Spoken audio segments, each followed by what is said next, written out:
I was 16 when I discovered that I was pregnant. It was one of those moments where you think, what am I gonna do next? Am I going to, have an abortion? Am I going to parent this child? Am I going to place this baby for an adoption? Once I saw an ultrasound and I saw that baby, I knew that it was down to two choices. I was either gonna parent that baby or I was going to place this baby for an adoption. There were very few people in our family at the beginning that knew that I was pregnant. One of the few people that we told was my grandmother, who I've always had an awesome and an amazing relationship with her, and she asked permission to tell one person, her best friend, her prayer partner. So she told this woman named Yvonne, and Yvonne hit her knees almost immediately. She started praying for me daily. Once she found out that we were placing this baby for an adoption, she started praying for the adoptive couple. And she came across actually a family member of hers that was going through infertility at the time. Yvonne actually introduced me and my family to this adoptive couple, and the moment I met them, I knew that this was exactly who this baby was created for. On June 6th, Michael arrived. I, of course, took a few moments before I handed Michael to the adoptive couple just to kind of hold him and whisper to him. You know, if you think about it, those words that you want to speak to him in an entire lifetime, you have to squeeze into, just a few hours in the hospital. I just remember after that moment thinking, this is not going to happen again. I'm never going to walk in and walk out without a baby next time.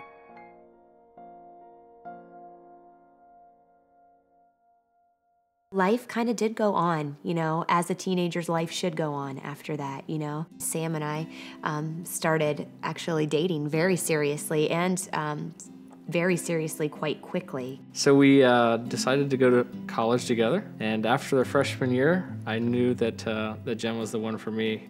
And fast forward 1 year, after our sophomore year, we got married.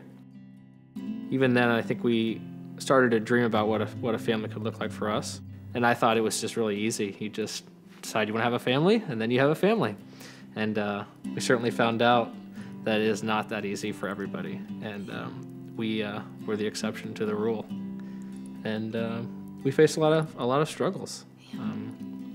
We were fortunate enough to get pregnant 3 times in the next 4 or 5 years, but we were never able to carry out a pregnancy.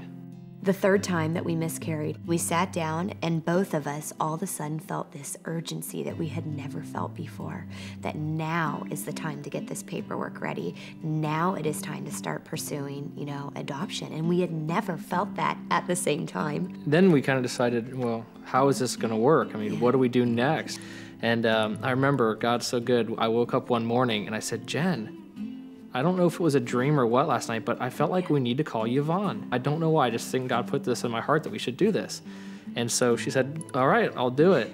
And that's where the story gets really exciting, because after just a few short months, we got a phone call from Yvonne that very close friends of hers daughter had just found out that she was pregnant at 16 years old. So Yvonne, of course, jumps in her car and drives our profile over to her house. And Emily had just spent the day at an agency looking at profiles all day and kind of left feeling disappointed because she didn't find the family that was right for her son. So she sees our profile, and we come to find out later she reads it every night for 2 weeks straight, just weeping over this thing and rejoicing at the same time.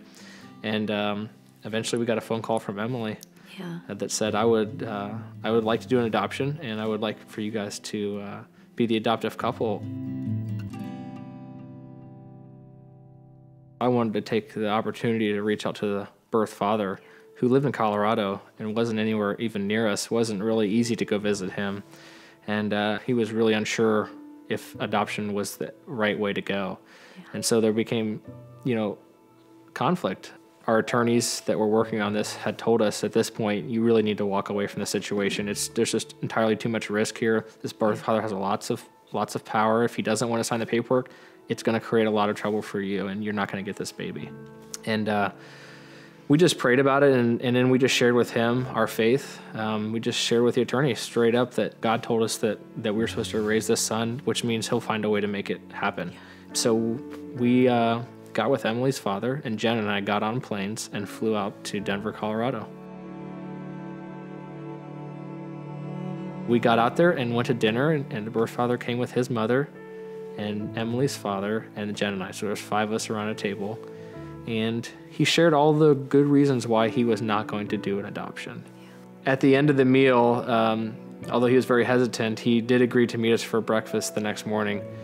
So we went back and had a very sleepless night and waited to see what might happen at this breakfast.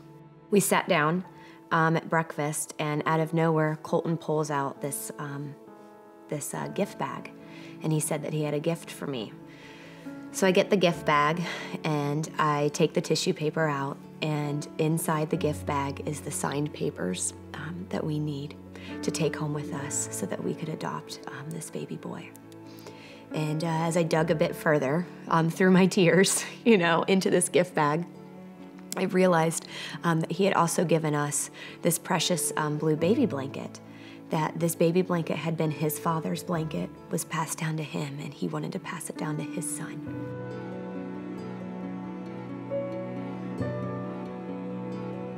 Max was born at 6:30 in the evening, and words can hardly describe that moment when you walk into a hospital room and Emily was holding this precious baby all swaddled up in her arms. And as soon as we walked in the room, she reached her arms out with this baby boy in it and handed him to us and said, "I want you to meet your son."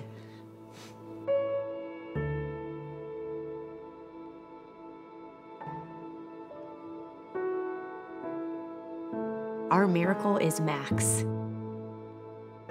Ephesians 3:20 says that even in our wildest dreams, God can do more than we can think or guess or imagine. And I feel like we've lived that. For us, God truly moved the mountain.